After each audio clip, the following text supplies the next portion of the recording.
Saúdo com a paz do Senhor Jesus. Vamos ler hoje Provérbios, capítulo 27, a partir do versículo 14. Continuando aqui nossa meditação, né? Versículo 14. O que bendiz ao seu amigo em alta voz, madrugando pela manhã, por maldição se lhe contará. Na tradução da NVI. A bênção dada aos gritos cedo de manhã, como maldição é recebida. Então, você vai querer falar bem de um amigo ou entregar uma bênção para ele de manhã. Só que se você chegar lá de manhã cedinho ou de madrugada, ainda que seja uma bênção, ainda que sejam boas suas palavras, ela pode ser recebida pelo seu amigo ou pela pessoa como uma maldição, porque é melhor deixar ele dormir, descansar, porque de manhãzinha, de madrugada, no horário do sono, pode não ser bom para você entregar uma boa notícia, uma bênção, algo desse tipo aí. Então, deixa ele dormir mais um pouquinho. Versículo 15. O gotejar contínuo no dia de grande chuva e a mulher rixosa, um e outro são semelhantes. Nessa tradução, a esposa briguenta é como o gotejar constante num dia chuvoso. Aquele que a contivesse conteria o vento, e a sua destra acomete o óleo. Ou detê-la é como deter o vento, como apanhar óleo com a mão. Então, a mulher briguenta, rixosa, né? É como se fosse uma pessoa de brigas constantes, que está sempre brigando, que de repente qualquer coisa pequena é motivo de brigar, de discutir, e é como se você estivesse tentando pegar o vento ou pegar o óleo com a mão, né? Por mais que você tente conter, cessar essa contenda, essa rixa, essa briga, é muito difícil. Então, a esposa briguenta é um problemão, né? É complicado. Então, não é bom ser uma pessoa briguenta, não é bom brigar por qualquer motivo. Então, é preciso também prestar atenção, né? De repente, com quem está se casando. Então, quem ainda não casou, né? Versículo 18, 17. Versículo 17. Como o ferro com o ferro se aguça, assim o homem afia o rosto do seu amigo. Na NVI, assim como o ferro afia o ferro, o homem afia o seu companheiro. Agora, na versão King James, é interessante que fala assim, ó, como o ferro, né, como tem essa primeira parte, como o ferro com o ferro se aguça, estou lendo a ACF ainda, mas aí na segunda parte fala assim, na tradução da King James, as pessoas aprendem uma com as outras. Então, né, como o ferro com o ferro se aguça, fica mais afiado, vai se aperfeiçoando para ser uma boa ferramenta de seja do que ela vai ser usada ali, né? Ou para corte, ou para uma outra obra. Assim, o homem com outro homem, ele vai se afiando, ele vai aperfeiçoando, né? Ele vai aprendendo um com o outro. As pessoas aprendem umas com as outras. Então, é importante aprender com os outros. Versículo 18. O que guarda a figueira comerá do seu fruto, e o que vela pelo seu senhor será honrado. Nessa versão, quem cuida de uma figueira comerá de seu fruto, e quem trata bem o seu senhor receberá tratamento de honra. Vamos supor que nós vamos plantar uma figueira. Agora, se eu não cuidar da figueira, não regar, não tirar as coisas que podem estar obstruindo o seu crescimento, que impedindo ela de desenvolver, então ela vai ter dificuldade de crescer e produzir um bom fruto. Agora, se eu rego, se eu coloco uma terra boa, se eu cuido direitinho e ela produz bons, excelentes frutos, eu vou me deliciar daqueles frutos. Então é importante você cuidar daquilo que você quer colher para comer, né? Você cuidar direitinho. Da mesma forma, no trabalho, aquele que vela pelo seu senhor será honrado, aquele que está atento para os pedidos do seu chefe, do seu senhor, do seu líder, né? Aquele que está servindo com integridade, servindo com força, servindo com fazendo o seu melhor ali para o seu patrão, para os seus clientes, para os seus chefes. Aquele que está fazendo o melhor ali, ele vai ser honrado também, né? Ele está plantando, está aliviando ali a carga do seu senhor, e o seu senhor, né, poderá honrar.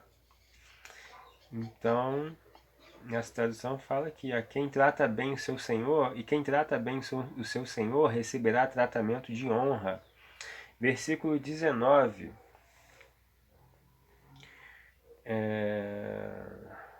Versículo 19, né? Como na água o rosto corresponde ao rosto, assim o coração do homem ao homem.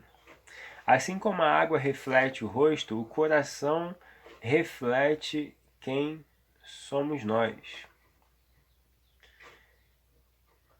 Então, muitas das vezes, né, o que o coração está refletindo, está expondo, é aquilo que nós realmente somos, que uma pessoa realmente é, né? Seu coração reflete. Versículo 20: o inferno e a perdição nunca se fartam, e os olhos do homem nunca se satisfazem. Nessa tradução, o Sheol e a destruição são insaciáveis, como insaciáveis são os olhos do homem. Os olhos do homem, né, são insaciáveis, eles sempre estão querendo alguma coisa, nunca está satisfeito. Não, agora que eu consegui tal coisa, eu estou satisfeito, não quero mais nada. Não, sempre vai ter alguma coisa que o homem vai querer. E o inferno e a perdição também. Se o cara se perdeu em um pecado, em um erro, sempre vai ter um erro pior. O inferno, se ele fartou uma pessoa, né, se uma pessoa andou por maus caminhos e vai para o inferno, então o inferno ele nunca vai estar satisfeito. Se tiver oportunidade, ele vai querer tragar mais pessoas para estar lá, né? E como anteriormente a gente tinha lido, como na água o rosto corresponde ao rosto, assim o coração do homem ao homem, né? Assim o coração do homem, só falando um pouquinho antes aqui, que às vezes a gente expõe o que está no nosso coração, né? E a gente expõe quem nós somos quando a gente coloca o nosso coração para fora, né? Quando a gente de repente se abre com alguém ou fala do que está lá no nosso coração. E aí você mostra quem você realmente é. As pessoas podem mostrar quem elas realmente são. Talvez eu tenha esquecido de falar isso aqui. Então eu estou falando agora, que vale para refletirmos se faz sentido ou não. Isso que eu falei, né? Então vamos lá, versículo